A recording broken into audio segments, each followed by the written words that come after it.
చేయలేదే వీడియో తీస్తున్నా.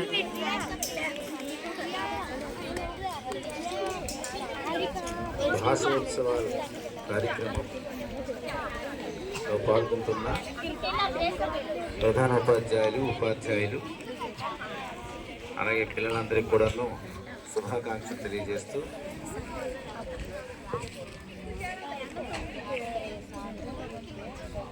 ప్రముఖ కవి, పాత్రికేయులు, ఉపాధ్యాయులు,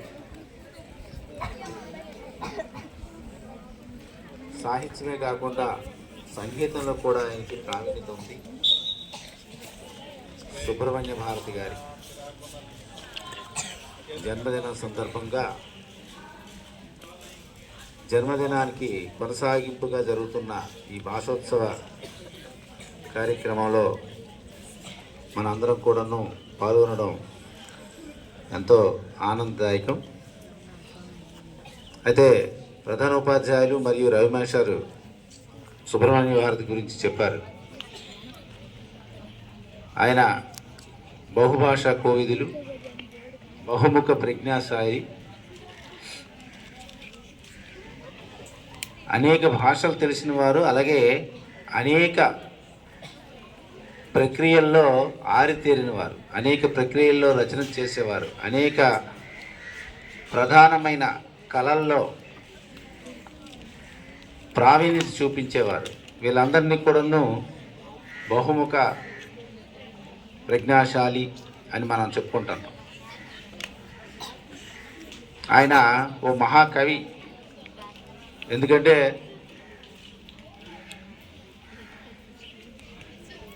1882లో పుట్టారు, తమిళనాడు.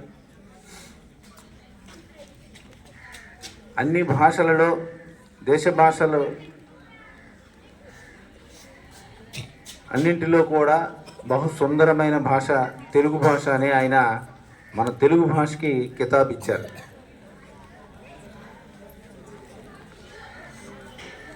అంత గొప్ప కవి. ఆయన పార్టిసిపేషన్ ముఖ్యంగా స్వాతంత్రోద్యమంలో కూడా చాలా గొప్ప పార్టిసిపేషన్ ఉంది. ఇన్ని రకాల కాంట్రిబ్యూషన్ వల్ల ఆయనకి, సుబ్రహ్మణ్య భారతికి ఈ దేశంలో గొప్ప పేరు ప్రఖ్యాతులు వచ్చాయి. జాతీయ కవిగా ప్రఖ్యాతి పొందారు. ఎందుకంటే ఒక తమిళ కవిని మనం ఇవాళ ఇక్కడ గౌరవించుకోవడం, మాట్లాడమ్మా, తమిళ కవిని ఇవాళ మనం ఇక్కడ గౌరవించుకుంటాం అంటే మనమే కాదు, భారతదేశం మొత్తం భారతీయ భాషోత్సవాల్లో ఆయన తాలూకా ఒక ప్రాంతీయమైన ఒక కవిని, ఒక ముఖ్యంగా తమిళ భాషకు సంబంధించిన కవిని ఇవాళ దేశం మొత్తం గౌరవిస్తుంది. ఇవాళని కాదు, ఇంతకు ముందు నుంచి కూడా గౌరవిస్తుంది. ఇవాళ ప్రత్యేకంగా ఒక కార్యక్రమాన్ని ప్రభుత్వం తీసుకొచ్చింది. అంటే ఒక జాతీయ కవి రవీంద్రనాథ్ ట్యాగూర్, బంకించంద్ర చటర్జీ, అలాగే శరత్తు, చాలామంది జాతీయ కవులు. అయితే మన తెలుగు వాళ్ళు జాతీయ కవులు, అంతకంటే గొప్ప సాహిత్యాన్ని సృష్టించిన గురజాడ కానీ శ్రీశ్రీ కానీ జాతీయ కవులు కాలేకపోయారు. ఇది మన దురదృష్టకరం.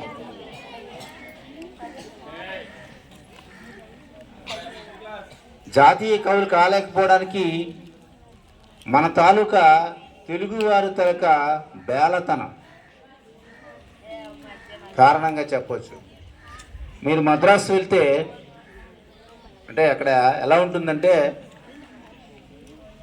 శిలప్పధికారంలో హీరోయిన్ ఎవరికైనా తెలుసా? మీకు తెలీదు?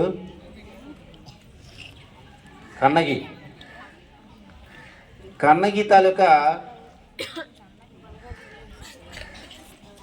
మెడ్రాస్ వీధుల్లో కన్నగి తాలూకా విగ్రహం ఉంటుంది.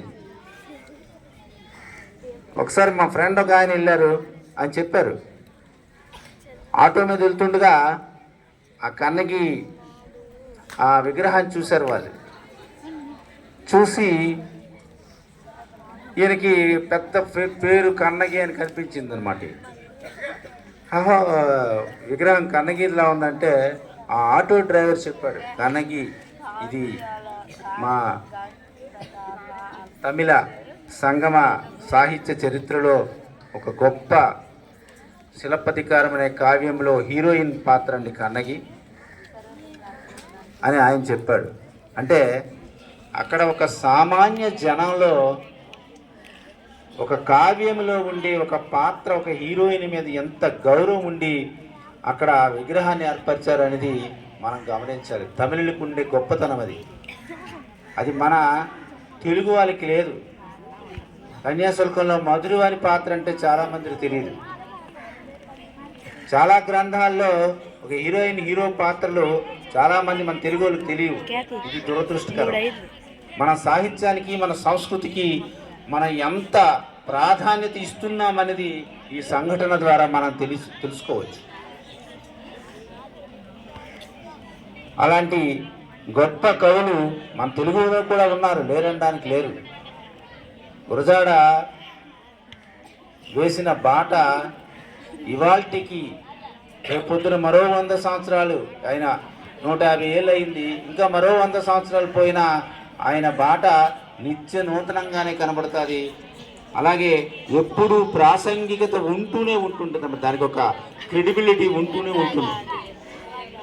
అలాంటి గొప్ప కవులు మనకి ఉన్నారు. అలాంటి జాతీయ కవిగా ప్రఖ్యాతి నొందిన సుబ్రహ్మణ్య భారతి గురించి నిజంగా ఇవాళ ప్రభుత్వాలు ఈ గౌరవప్రదమైన ఈ కార్యక్రమాలు నిర్వహించడం, పిల్లలకి పాఠశాలల్లో హిందీ, ఇంగ్లీష్, తెలుగుకు సంబంధించి ఈ త్రిభాషా సూత్రాల్లో భాగంగా మనం ఇవాళ 3 భాషలు నేర్చుకుంటున్న ఈ 3 భాషలకు సంబంధించిన కార్యక్రమాల్లో పిల్లలకి పోటీలు నిర్వహించడం, ఆ పోటీల ద్వారా బహుమతి ప్రదానం చేయడం అనేది చాలా గొప్ప విషయం. అయితే తమిళ వాంగ్మయ సాహిత్య చరిత్రలో ఒక గొప్ప వ్యక్తి సుబ్రహ్మణ్య భారతి. ఆయన గురించి ఒక విషయం ఏంటంటే, ఆయనట మెడ్రాస్లో ఒక కోవిల్కి, పార్థసారథి టెంపుల్ ఏదో టెంపుల్కి రోజు వెళ్ళేవారు. అంటే వెళ్ళినప్పుడు, ఎప్పుడు వెళ్ళినా ఎక్కువగా తరచూ వెళ్ళేవారు. ఆయన ఒక ఫ్రెండ్ ఉంటే ఆ కోవిల్కి వెళ్ళేటప్పుడు ఒక ఏనుగు అక్కడ ఉండేది. ఆయన వెళ్ళేటప్పుడు ఎప్పుడు కూడా ఏనుగుకి అరటిపళ్ళు ఏదో తినుబండారు అనేది పెట్టడం ఆయనకు అలవాటు, వెళ్ళిన ప్రతిసారి. అలాగే వెళ్తున్న క్రమంలోనే 1921 ఆ ప్రాంతంలో అదే ఏనుగు చూడండి, అదే ఏనుగు దానికి ఏమైందో పాపం ఆ రోజు తొండంతో ఆయన్ని నులకల చుట్టూ కొట్టేసింది అన్నమాట. చాలా అనారోగ్య పాలైపోయాడు ఆ దెబ్బకి ఏనుగు. ఆయన ఎప్పుడెల్లా ఏనుగుకి, జనరల్గా మన కుక్కలకి మనం ఏదైనా పెడితే మనల్ని విశ్వాసం చూపుతుంటాయి, కానీ దానికి ఏమైందో ఆ రోజు ఆ రకంగా తొండంతో కొట్టేయడంతో గట్టి దెబ్బ తగిలి మంచాన్ని పట్టాడు అనమాట.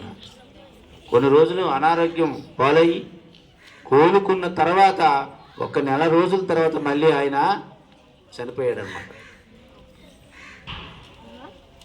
అలాంటి అంటే ఎంత దయాగుణం, జీవకారుణ్య గుణం. మనం వెళ్తుంటే మన పిల్లలు మీరు ఏం చేస్తుంటారు తెలుతుంటే ఒక కుక్క కనపడుతుంది. ఆ కుక్కకి అది ఏటి అంది దాని మీద దారిని అది వెళ్ళిపోతుంటుంది, కానీ ఒక రాయి తీసి దాన్ని పడేయాలని కొడుతుంటాం. మనలో ఎంతమంది కొడతారు? ఒక తొండ కనబడుతుంది, ఆ తొండని వెళ్ళి చంపడం. ఒక బల్లి కనబడుతుంది, బల్లిని కొట్టడం. చూడండి ఎన్ని పనులు చేస్తుంటాం మనం. తొండ కొడితే డబ్బులు దొరుకుతాయని ఒక సెంటిమెంట్, తొండను చంపితే. అలాగా కాకుండా జీవకారుణ్యం, భూతదయ కలిగి ఉండడం, సర్వభూతాల పట్ల మనం దయ కలిగి ఉండడం, ఇలాంటివన్నీ కూడాను మనం ఇలాంటి కవులు, కళాకారులు, గొప్పవారి ద్వారా మనం వారి జీవిత చరిత్రల ద్వారా మనం తెలుసుకొని మనం స్ఫూర్తి పొందాలి. ఇక నుండి కూడా మనం ఇట్లాంటి పనులు చేయకూడదనే ఒక ఆలోచన మనకు రావాలి. ఇట్లాంటివి మనం పాఠశాలలో జరుపుకుంటున్నామంటే మనం తెలుసుకోవాల్సింది ప్రధానంగా అదే. ఏదైతే మనకి మంచి తెలుస్తుందో ఆ మంచిని గ్రహించడం, దాన్ని ఆచరించడం అనే మార్గాన్ని మీరు ఎన్నుకున్నట్టయితే మీ జీవితాల్లో మీరు చక్కగా ఉన్నతమైన స్థానాలకి వస్తారని సందర్భంగా ఆశిస్తూ, ఇక ఈ అవకాశాన్ని ప్రధాన ఉపాధ్యాయుల వారు మరియు మన పాఠశాల ఉపాధ్యాయులు అందరూ కూడాను ఇచ్చినందుకు ధన్యవాదాలు. Thank you.